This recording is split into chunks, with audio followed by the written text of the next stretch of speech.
ಝೋಹೋ ಇದುವರೆಗೂ ಯಾರು ಮಾಡಿಲ್ದೇ ಇರೋಂಥ ಒಂದು ದೊಡ್ಡ ಸಾಧನೆನ ಮಾಡಕ್ ಹೊರಟಿದೆ. ಇಂಡಿಯಾದಲ್ಲಿ ಡಿಜಿಟಲ್ ಬೂಮೇನ ಆಗ್ತಾ ಇದೆ, ಆದರೆ ಡಿಪೆಂಡ್ ಆಗಿದ್ದು ಮಾತ್ರ ಫಾರಿನ್ ಕಂಟ್ರೀಸ್ನ ಟೆಕ್ನಾಲಜಿಗಳ ಮೇಲೆ. ಮೊದಲು ನಾವು ಫಾರಿನ್ ಕಂಟ್ರೀಸ್ ಟೆಕ್ನಾಲಜಿನ ಅಡಾಪ್ಟ್ ಮಾಡ್ಕೋತಾ ಇದ್ದೋ, ಆದರೆ ಈಗ ಝೋಹೋ ಒಂದೊಂದಾಗೆ ರೀಪ್ಲೇಸ್ ಮಾಡ್ತಾ ಇದೆ.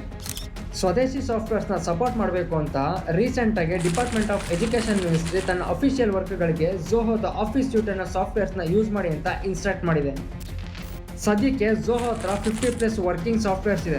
ಈ ಸಾಫ್ಟ್ವೇರ್ಸು ಗೂಗಲ್ ವರ್ಕ್ ಸ್ಪೇಸ್ ಮತ್ತು ಮೈಕ್ರೋಸಾಫ್ಟ್ 365ನ ರೀಪ್ಲೇಸ್ ಮಾಡೋ ಅಷ್ಟು ಎಫಿಷಿಯೆಂಟ್ ಆಗಿದೆ. ಈಗ ಝೋಹೋ ಹೇಳುತ್ತೆ ಮೇರಾ ದೇಶ್ ಮೇರಾ ಡೇಟಾ.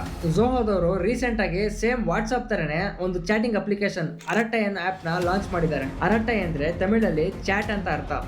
ಇದೊಂದು ಲೈಟ್ ವೈಟ್ ಆ್ಯಪು, ಕಡಿಮೆ ಇಂಟರ್ನೆಟ್ಟಲ್ಲಿ ತುಂಬ ಫಾಸ್ಟಾಗಿ ಮತ್ತು ಸ್ಮೂತಾಗಿ ಕೂಡ ರನ್ ಆಗುತ್ತೆ. ಆದರೆ ಇದರಲ್ಲಿ ವಾಟ್ಸಪ್ ಥರ ಎಂಡ್ ಟು ಎಂಡ್ ಎನ್ಕ್ರಿಪ್ಷನ್ ಇಲ್ಲ. ಡೇಟಾ ಪ್ರೈವಸಿದು ಸ್ವಲ್ಪ ಇಶ್ಯೂಸ್ ನಡೀತಾ ಇದೆ. ಝೋಹೋ ಒಂದು ಪ್ರಾಫಿಟಬಲ್, ಇಂಡಿಪೆಂಡೆಂಟ್ ಮತ್ತು ಡೆಟ್ ಫ್ರೀ ಕಂಪ್ನಿ. ಸ್ವದೇಶಿ ಸಾಫ್ಟ್ವೇರ್ಗಳ ಮೇಲೆ ಸಕ್ಕತ್ತಾಗಿ ಕೆಲಸ ಮಾಡ್ತಾ ಇದ್ದಾರೆ. ಆದರೆ ವಾಟ್ಸಪ್ ಥರ ಎಕೋಸಿಸ್ಟಮ್ ಮಾಡೋಕ್ಕಾಗುತ್ತಾ? ಗೂಗಲ್ ಮತ್ತು ಮೈಕ್ರೋಸಾಫ್ಟ್ನ ಕಂಪ್ಲೀಟಾಗಿ ರೀಪ್ಲೇಸ್ ಮಾಡೋಕ್ಕಾಗುತ್ತಾ? ಕಾದು ನೋಡಬೇಕು. ಈ ಕಂಪ್ನಿದು ಕಂಪ್ಲೀಟ್ ಕೇಸ್ ಸ್ಟಡಿ ಬೇಕು ಅಂದರೆ ಕೆಳಗಡೆ ಕಾಮೆಂಟ್ ಮಾಡಿ.